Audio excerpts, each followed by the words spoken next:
totally windy up here.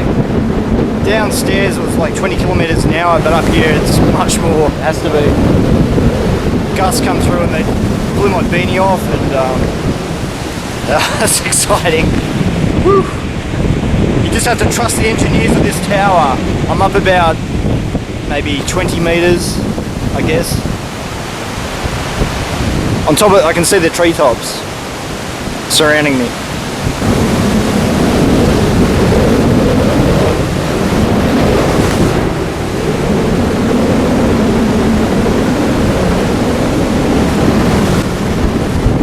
This is fun.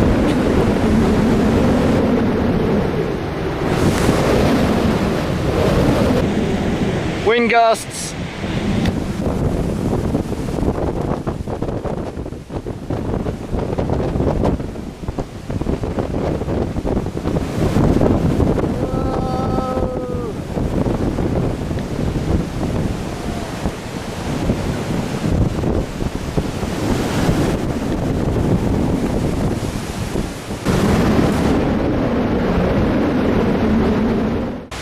Tree down, my only exit out of here. Set up a meeting with China's Li Na and the Sydney International title decider after defeating Russia's Essig He progressed to the final after defeating Serbia's Bojana Jovanovski in the other semi. And Clara's